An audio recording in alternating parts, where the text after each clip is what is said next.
Александр Владимирович, здравствуйте. Я рад приветствовать Добрый. вас на 5-м международном фестивале древних технологий и культурных коммуникаций имени Тура Хейердала Дештор. Представлю вас зрителям. У нас доктор исторических наук и ведущий научный сотрудник отдела археологии раннего железного века Института археологии Украины. Все правильно? Почти. Национальная академия наук Украины. Добрый вечер. Рад поучаствовать в вашем фестивале, хотя бы так заочно. Ну, сейчас уже мы за несколько лет ковида мы привыкли заочно участвовать в различных научных и культурных мероприятиях. Так что давайте работать так, как есть. Вы верно назвали все. Институт археологии. И я только добавлю, что работаю я в этом институте археологии с 1972 года. То есть в этом году, если я правильно считаю, это 50 лет. Юбилей, можно сказать. Да, юбилей. Честно говоря, я как-то не заметил, что эти 50 лет прошли. Я до сих пор прекрасно помню, как я начинал, кто был мой руководитель первый, что мы копали. В общем, все детали очень хорошо помнятся, поэтому, если можно так выразиться, с высоты этих 50 лет, могу вам всем, кто моложе, сказать, что не волнуйтесь, это не так долго и не так много, как кажется. А вот последние 10 лет, я даже уже 11, я изучаю позднескифскую культуру. В целом, да, минутку я не сказал, что в целом моя специальность археологическая – это сарматы. Сарматские погребения, сарматская археология, сарматская история и так далее. Ну, о сарматах мы еще поговорим, тем более, что и в Казахстане сарматских памятников хватает. Начнем мы сейчас с того, что я изучаю позднескифскую культуру. Может быть, не все знают о ней в Казахстане. Это соседи и современники сарматов. Сарматы жили в степи, я говорю сейчас об Украине. А поздние скифы, как их называют, это рабочее такое археологическое название, жили по обоим берегам Днепра. Вот если мы видим сейчас эту картинку, мы видим, да, картинку, она на экране, фотография. Так вот, я стою на правом берегу Днепра, а за моей спиной городище и Каховское море. Там был раньше Днепр, потом построили плотину, залили это все, и теперь там Каховское водохранилище, и далеко вон там темная полоса – это левый берег Днепра. Так вот, поздние скифы жили и на правом берегу, и на том, на левом. Это была оседлая культура, оседлое население, в отличие от кочевников-сарматов, но родственное сарматам, это как, в общем-то, ираноязычное, как в науке называется, ираноязычное население. То есть и те, и другие говорили на языках иранской языковой семьи, и я думаю, что даже понимали друг друга. И вот жили они на городищах. Вот такое городище сейчас за спиной на фотографии, за моей спиной. А руками я опираюсь, я специально на этом остановился, на знак. Это охранный знак, который в Украине выставляется на всех археологических памятниках, стоящих на учете. И вот здесь табличка, что это памятник национального значения, городище Червономаяцьке городище українською мовою. И вот давайте мы посмотрим, как оно выглядит вот с дрона. Да? Поменялась фотография? Угу. Да. Вот это вот Червономаяцьке городище, то есть в русской литературе, в русскоязычной это Красномаяцкое городище или городище Красный Маяк. Вот оно так выглядит сверху на мысу, на высоком обрывистом берегу Днепра. Здесь раньше тек Днепр, сейчас тут это искусственное море, водохранилище. Вот оно на мысу, видите, огорожено валами. На этих валах стояли как-то каменные стены. А, кстати, мышка видна, как я вот показываю? Да, конечно. Только... то есть еще лучше, да, прямо как старые добрые, как 50 лет назад указкой мы показывали всевозможные картинки, которые были развешаны на стенах. Вот так выглядит городище Красный Маяк. Да, я должен сказать, что это памятник национального значения. И в целом это комплекс, даже не городище, а комплекс, Красномаяцкий археологический комплекс, городище и могильник. А могильник, он находится вот за этой балкой, вон там далеко-далеко, где видны дома. Дело в том, что все могильники, вот еще мы посмотрим, красиво городище выглядит, то было сверху снято, а это с могильника фотография сделана. Видите, вот хорошо видны валы, вон въезд на городище, там были ворота, вероятно.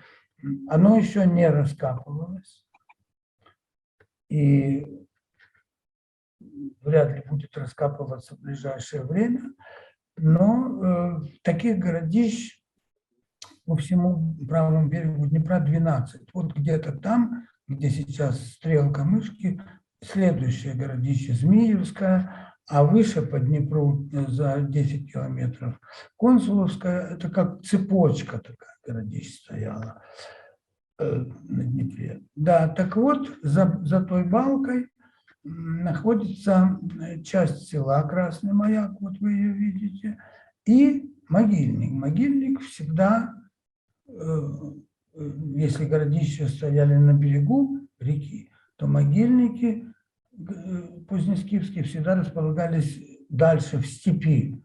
И всегда они были изолированы от городища или балкой, или оврагом, или какой-то речкой. Ну, знаете, чтобы отделить место, где живут живые, от места, где живут мертвые. И вот здесь, вот на окраине села, видите, дорога, вот на этом плато и расположен огромный Красномаяцкий могильник, который мы исследуем уже 11-й год. До этого его копали несколько лет в 70-х, 80-х годах прошлого века. Небольшие раскопы закладывали.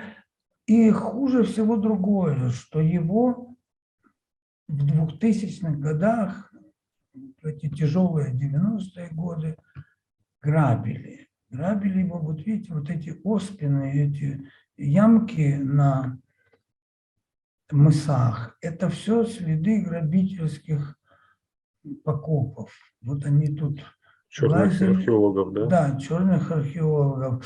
Мы сейчас увидим, что они оттуда доставали. Все это продавалось дилерам антикварным, а те пополняли коллекции частных коллекционеров. И что интересно, когда мы начали раскопки в 2011 году, ограбления прекратились. Местное население, они же сами местные грабили. Ну, они конечно. нам сказали, Что далеко да, они нам сказали, что вот мы же думали, что уже никто не будет копать, что вы уже все выкопали, как они выразились. Поэтому мы там и лазили. А теперь, мол, раз вы вернулись, хорошо, мы там лазить не будем. И действительно, они там прекратили эти свои занятия криминальные. Хотя мы работаем там, ну, месяц в году, не больше. На больше у нас нет финансирования. Ну, а сейчас идет эта ужасная война. Сейчас тут в маяке захватчики, орки, как мы их называем. И что там творится, мы не знаем. То есть доступа туда нет сейчас, да? Туда доступа нет. Это оккупированная зона. Вот наша база. Вот здесь, видите, крайний домик. Угу. Я сейчас попробую даже приблизить. Да, вот хорошо видно. Вот наша база. Это наш дом. Кухня. Это соседский уже дом. Вот это усадьба. Здесь наша база. Там сейчас очень плохая связь. Интернета там нет. Но иногда мы прорываемся туда по телефону. Так вот, нам местная соседка нам сказала, что там в этом доме сейчас живут оккупанты, и что там творится, и останется ли дом целый, и останется ли могильник целый, мы не знаем. К сожалению, мы надеемся, ждем, что наши войска освободят. И они его обязательно освободят. Разумеется. И всю Херсонщину, и Красный Маяк. И вот тогда будем уже пытаться продолжать работу. И я боюсь, что они тут заминируют все. И придется ждать разминирования. Будем ждать, будем смотреть. Печальная тема, и я даже не знаю, что говорить дальше. Давайте мы посмотрим лучше, что мы до этого нашли. Я же... кстати, вот печально закончить эту тему печальную. Вот фотография, в каком состоянии был могильник в 2005 году. Видите, вот эти отвалы, желтая глина, это все грабительские покопы. Действительно, очень большая беда. То есть черная археология – это очень сильный удар такой по науке, потому что они выкапывают артефакты по отдельности, а без контекста, без ничего, и запускают на рынок. Даже если у кого-то лежит в коллекции, а толку с этого, то есть где найден, кем найден, что сопутствовало этому артефакту, да, то есть никаких же данных не остается, вот просто одна вещичка и все. Вот очень, да, большая беда. Это беда большая, и беда для науки. А я бы сюда еще добавил беду для культуры всего народа. Они даже не понимают, что они творят. Вот что страшно. Они этого не понимают. Это все равно, что убийца будет убивать детей и считать, что ничего страшного нету. Ну, он тут бегал, мешал мне, да, я ему дал по голове, да и все. Вот так и здесь. Ну, ничего страшного нет. Ну, залезли, ну, откопали, ну, достали. Это Вот же в ничего, этом... вот лежит там, Да, да. Оно же все равно в земле лежит. Вот в чем ужас, что люди не понимают безвозвратности этих потерь и не понимают ужаса того, что они творят. Вот, да, говорят, не ведают, что творят. Они действительно не ведают, что творят, хотя им это объясняют, в отличие от библейской этой притчи. Им говорят, что это нельзя, это запрещено, это наказывается, и они все-таки это продолжают, считая, что это пустяки. Ну вот давайте лучше поговорим о хорошем. Вот да, конечно. раскоп. Это раскоп 2019 года. Мы работаем в нескольких местах могильника. Каждый год мы закладываем раскоп по своему плану. В данном случае это в южной части могильника раскоп. Могилы уже закончены, расчищены. Видите, скелетов нет. Мы уже их достали, и антропологи уже их изучают. Но могильные сооружения остались, сам раскоп остался. Сейчас мы его будем засыпать, потому что мы все раскопы, так требует методика после окончания раскопок. дежурном сезоне мы консервируем раскоп, засыпаем его, во-первых, чтобы вернуть как-то природе ее травозданный вид, поскольку весной там уже вырастает трава, а во-вторых, чтобы коровы туда не падали, потом и не ломали себе ноги.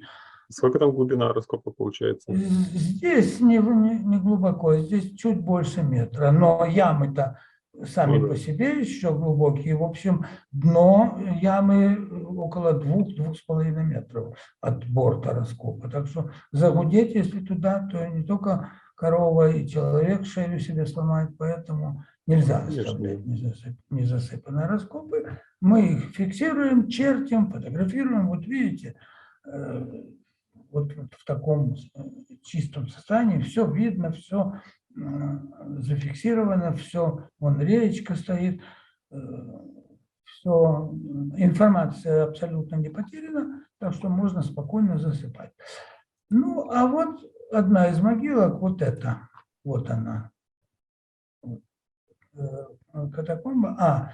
Может быть, пару слов следует сказать, какие там могилы.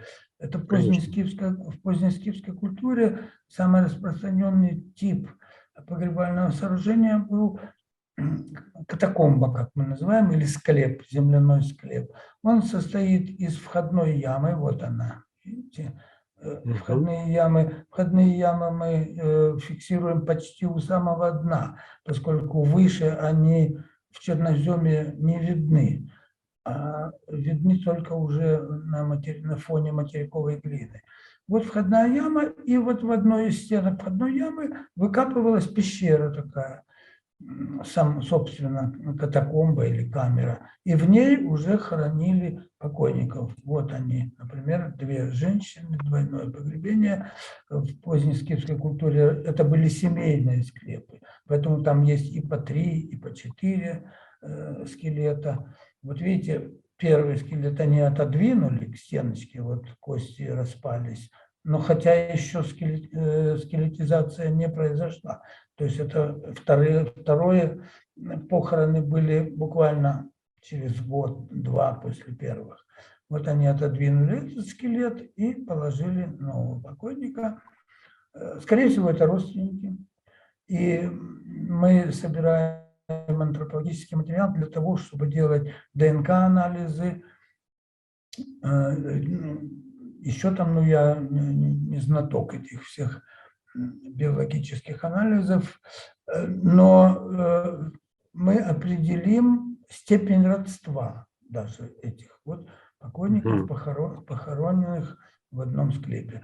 Да, а вы скажете, как же подземная, вы же говорите подземная, да, вот тут сверху была земля.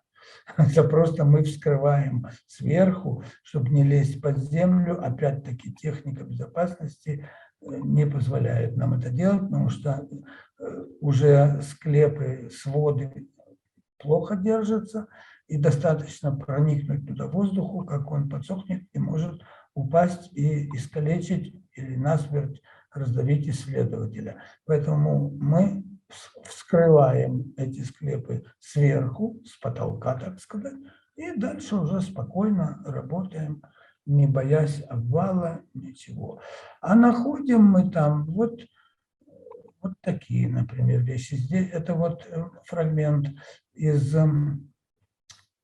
инвентаря, фрагмент инвентаря одной могилы. Видите, керамика, мы сейчас ее посмотрим уже в нормальном виде. Это вот снято прямо в могиле, то, что у археологов называется in-situ по латыни, то есть на месте. Вот так мы расчищаем находки. И еще можно посильнее чуть-чуть прочистить, чтобы ничего не сдвинуть, все зафиксировать так, как оно стояло в могиле, как его положили в древности, как его поставили. Вот здесь несколько сосудов, 2 миски, кувшин, еще один кувшинчик. Вот они, эти сосуды, из этой же могилы, уже отреставрированные, уже склеенные. И вот таким образом выглядит иллюстрация для отчета или для публикации, если уже потом в дальнейшем это я так подробно рассказываю для тех, кто, так сказать, не знает Ну, специфики конечно, разумеется. археологии, да, чтобы им было понятна суть нашей работы. Сначала вот, полевые исследования, раскопки, расчистка, фиксация, а потом вот эти вещи мы склеиваем, моем, Реставрация. реставрируем, да, и так далее, это специально делают. Видите, тут и наконечники стрел, и посуда римская, вот эти вот приближается, да, работает, Да, все, конечно. Мгм. да, вот эти вот красные кувшинчик и мисочка, это так называемая краснолаковая керамика, или в латыни ее еще называют терра сигиллата. Это посуда римского времени. Она производилась в греческих городах, в материковой Греции, в Малой Азии. И характерным ее признаком является вот это лаковое покрытие. Кстати, химический состав этого лака известен. Разложили в лабораториях все. А вот технология его варки, как его варили, этот лак, неизвестно до сих пор. Почему он этим посудинам по 2000 лет, а лак сохранился до сих пор и не облазит, и не стирает ничего. И все повреждения лакового покрытия, вот как здесь на этой миске, она черным лаком покрыта, но Мгм. это тоже красный лак, просто кто-то в древности нарушили технологию, и при обжиге этот лак Почернел. почернел. Да. Вот. Так вот, видите, он стерся во многих местах. Почему? Потому что для наших скифов эта посуда была дорогая и редкая, и они ею пользовались много лет. А вот здесь, посмотрите, видите, круглые дырочки Мгм. парные. Он разбился, этот кубок, в древности, и они его сшили. То есть купить было негде. Вот так просто Ну, выскочить кстати, в у нас магазин и купить новый. Пришлось вот...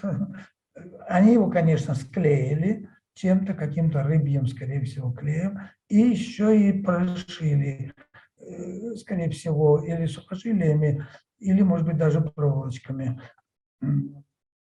потому что они дорожили этой посудой. Она ну, была для них редкостью. кстати, такой тип починки посуды, кстати, я тоже у нас встречал в Казахстане, что и не раз, что тоже дырочки и скобами металлическими скреплялись. Да, Это совершенно импортная посуда, верно. они, видать, действительно дорожили, как бы, это дорогая была. Да. Ну и потом все-таки это были то, что греки называли варварами. То есть это было туземное население. Для них такого рода вещи были новинкой, во-первых, а во-вторых, редкостью. И я не думаю, что греческие купцы там каждую субботу приезжали туда.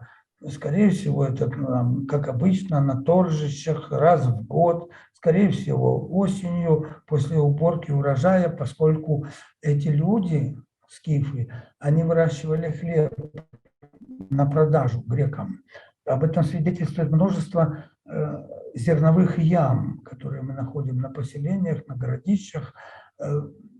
В этих ямах хранилось зерно, но ям настолько много, на каждом городище по 20-30 зерновых ям. То есть это явно для товарного количества зерна. Поэтому, и древние авторы писали, в текстах и написано, что скифы торговали зерном и продавали зерно грекам, поскольку греческие города на северном берегу Черного моря, в Николаевской области, в Крыму, они расположены в тех местах, где выращивать хлеб достаточно тяжело. Поэтому они с удовольствием покупали зерно у скифов. Оплатили им как раз вот такими вот экзотическими, редкими предметами роскоши, ювелирными изделиями, вот такой краснолаковой, чернолаковой керамикой, фибулами. Вот видите, зелененькая, это булавка. Называется она фибула. Бронзовая, да? Бронзовая, да, для застегивания одежды. Очень популярными и модными были эти фибулы. И у сарматов много этих фибул мы находим, и у соседей их поздних скифов много находим. Причем фибулы эти разных типов.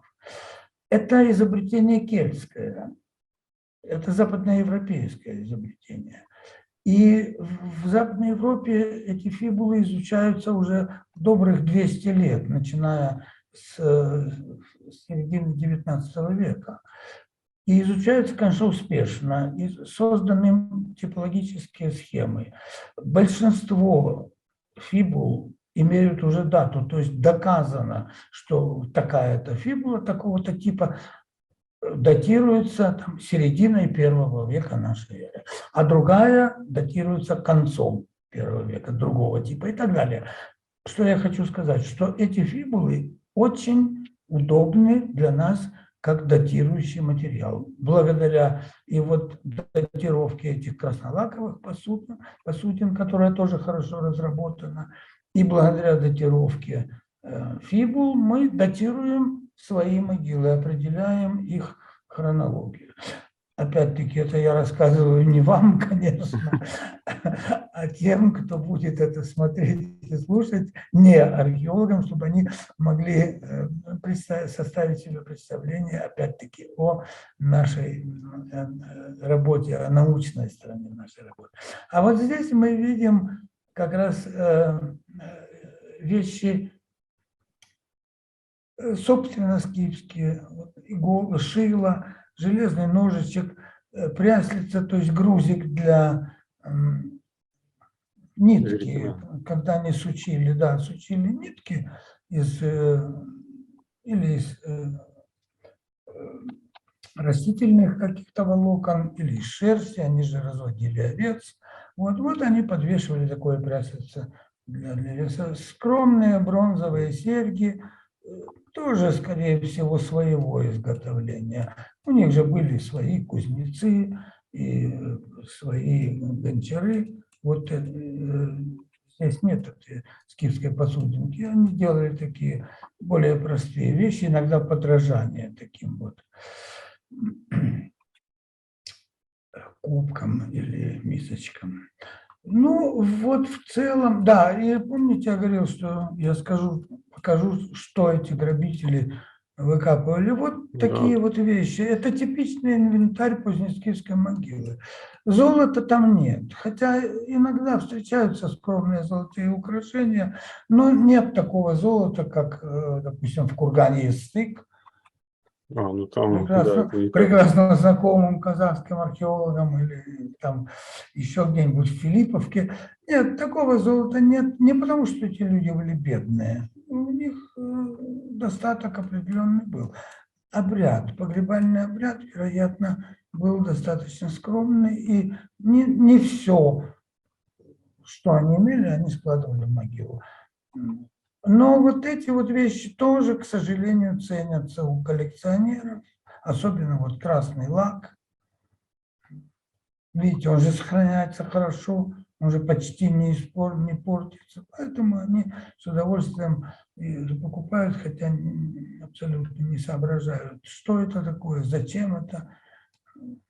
Очень часто, это больше всего меня бесит, да и не только меня, когда на коллекционерских сайтах они обращаются. Вот нашли то-то и то-то. Что это такое? Раз ты дурак, не знаешь, что это такое, зачем ты это берешь? Или сколько это может стоить? Ладно, не будем о грустном. Да, конечно. Ну, а вот теперь мы вспомнили о сарматах. У нас не очень много времени, да, поэтому мы быстренько посмотрим, одно из самых ярких погребений сарматских. Это погребение царя, безусловно, царя 1 века нашей эры. расцвета сарматской культуры. Погребение на Днестре, далеко на западе Украины, и это тоже само по себе интересно. Большинство сарматских погребений сосредоточено в центре Украины, по обоим берегам Днепра. А этот одна из самых богатых могил далеко на западе, уже в предгорьях Карпат.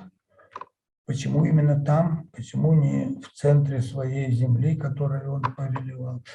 Это все еще предстоит думать, сравнивать, реконструировать и пытаться найти вопросы на эти отгадки. Тоже катакомба, тоже сверху снято, чтобы не лезть под землю. Он был похоронен вот в таком деревянном саркофаге. Видите, он истлел, этот саркофаг, осталась только одна стенка. Эти стенки длинные пришлось убрать, этот деревянный тлен, он мешал уже. Мы зафиксировали все, зарисовали, сфотографировали, но потом убрали, поскольку он не давал возможности дальнейшей расчистки. И по нашей технологии следует в таких случаях фиксировать и убирать.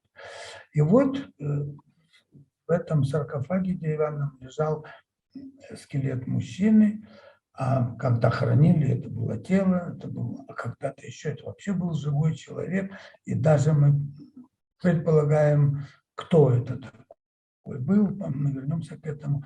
Видите, золотая гривна, серебряный кубок с ручкой в виде лошадки, золотой набор 2 поясов, лук с колчаном, меч в золотых ножнах. То есть это явно богатое погребение. Конечно, да. И вот здесь, вот ближе мы видим и гривну, и у нее наконечники в виде лошадиных голов.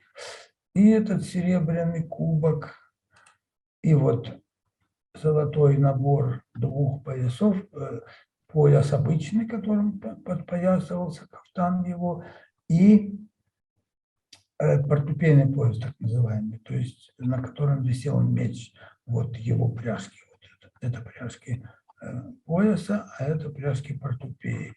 И вот видите знак, этот знак встречается это тамга, сарматская тамга, и он встречается на монетах, которые чеканили в Ольвии, и на монетах написано «Басилеус и Несмеус», то есть «царь и не смей». И не смей – это иранское, сарматское имя. То есть, скорее всего, вот это тамга и несмея, и в этом случае, скорее всего, это и есть его могила.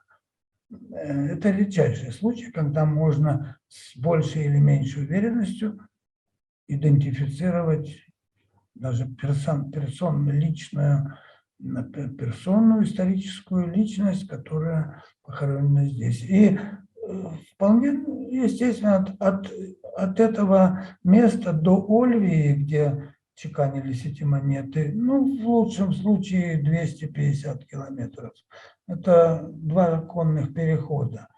То есть он прекрасно мог, обитая тут на Днестре, контролировать античный город, и, скорее всего, так оно и было. И вот меч, видите, он был пристегнут к правому бедру, это сарматские обычаи, сарматские короткие мечи именно так носили. Ножны украшены золотыми пластиночками с эмалями, и вот остатки этих вот ремешочков, пряжечки и пряжечек, к которым пристегивался меч к бедру. Тоже очень редкая находка. Вот остатки колчана и лука с костяными накладками, лежавшего тут рядом с ним. Вот такая могила, она как раз снабжена, скажем так, или в ней найдены вещи в сарматском бирюзово-золотом стиле, как выразился когда-то профессор Щукин, он хорошее, точное определение нашел, бирюзово-золотой стиль. То есть золотые изделия инкрустированы бирюзой. И такие, этот стиль и такие же изделия хорошо известны и в Казахстане, в сарматских древностях Казахстана, и даже дальше на восток, на Алтае, в Туве и так далее. И вот сарматы, мы давайте будем, наверное, уже заканчивать нашу беседу. Боюсь, что со временем у нас не очень хорошо. Сарматы – это и есть то объединяющее начало, скажем так, то общее, что есть между, казалось бы, далекой очень от Казахстана Украине и наоборот, далеких Казахстана от Украины, а и там обитали одни и те же кочевники, сарматы. Причем нельзя сказать, что они из Казахстана ушли и ушли в Украину. Ну нет, в одно и то же время и в Казахстане, ну, тогда не было еще Казахстана, на территории современного Казахстана и на территории современной Украины обитали вот эти знаменитые кочевники-сарматы.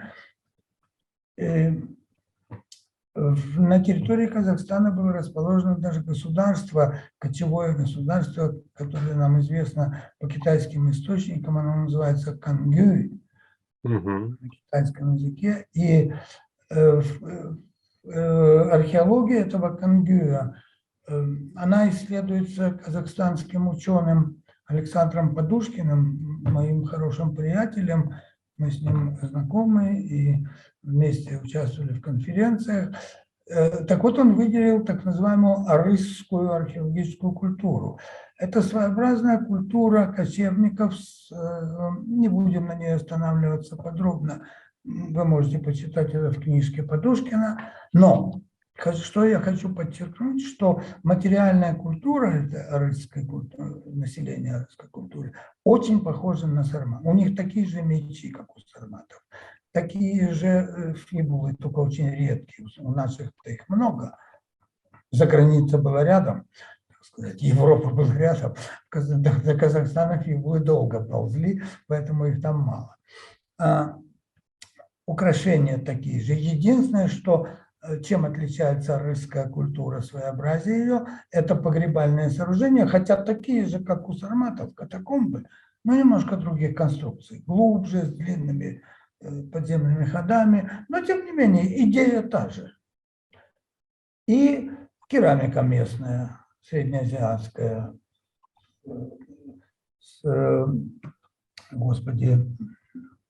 из южных районов Центральной Азии, с Ферганы, оттуда вот современного Узбекистана, сагдийская. Так вот, я полагаю, и не только я так полагаю, и Подушкин со мной соглашается, исследователь Кангюя, что население Кангюя, мы его называем племена сарматского культурного круга. Может быть, это не те же сарматы, что жили на территории Северного Причерноморья, в современной Украине и Молдове, но во всяком случае какие-то их близкие родственники, соплеменники. Потому что сарматы – это собирательное название. Так их называли римляне, греки называли савроматами. Вряд ли они сами себя так называли. Они называли себя, скорее всего, племенными названиями. И вот культура арысская очень напоминает сарматскую культуру. А в западном Казахстане, в бассейне Урала, где тоже много раскопано уже чисто сарматских погребений, вообще прекрасно они коррелируют с нашей причерноморской сарматской культурой. То есть вот сарматы – это то объединяющее начало в древности, но о котором можно говорить как о двух сторонах, так сказать, о двух концах оси. Один конец оси в Казахстане, культурной оси сарматского мира, другой конец в Украине. Ну, так это же Великая степь, да, то есть Да, то, что позже назовут Дешты-Кыпчак, да, вот, то есть это совершенно верно. Да, совершенно единое верно. Да, пространство евразийское. да, позже это был Дешты-Кыпчак, знаменитая Кыпчакская степь. И Кыпчаки уже, насколько мне известно, есть такая гипотеза, что Кыпчаки – это предки современного казахского народа. Я не знаю, Да, да, да. Я не антрополог, поэтому не знаю, насколько это точно и так ли это, но такая гипотеза есть. в Казахстане ее придерживаются, что действительно Да, Кыпчаки в это, Казахстане ее придерживаются. И очень возможно, что так оно и есть. Ну, не взяли же казахи с неба, же не упали. ну, конечно. Ну, а кыпчаки – это кочевники, тюрки, главное, язык, тот же самый язык. Ну вот, Ну, спасибо вам за интерес к нашей археологии. Надеюсь, я немножко рассказал то, что вряд ли известно широким кругам любителей археологии в Казахстане. спасибо вам большое за очень интересный рассказ. Я думаю, всем было Не интересно за что. присутствующим. Вот, возможно, кто-то пойдет дальше изучать, то есть заинтересуется и Дай Бог, дай ну, Бог. Если какие-то вопросы, пожалуйста. тут у меня вопросов нет. Я надеюсь, что зрители в комментариях зададут интересующие вопросы, и вы потом на них Ну, ответите. да, Вот. связывайтесь со мной, на что могу, отвечу. Я, помните, такой был старый фильм «Я не волшебник, я только учусь». Вот, и я тоже не волшебник, поэтому подчеркиваю, на что могу, на то отвечу. Археология, к сожалению, не в силах ответить на все вопросы, которые интересуют людей. Но что она возможно, на что она возможно может ответить, на то она отвечает. Спасибо большое. Желаю вам, чтобы обстановка скорее нормализовалась, чтобы вы могли вернуться к работе, продолжить свои исследования. Вот. Спасибо, спасибо. Мы в это верим, и это будет. Казахстан с вами. Да. До свидания. До свидания. Подписывайтесь на наш канал, ставьте лайк этому видео и делитесь своим мнением в комментариях.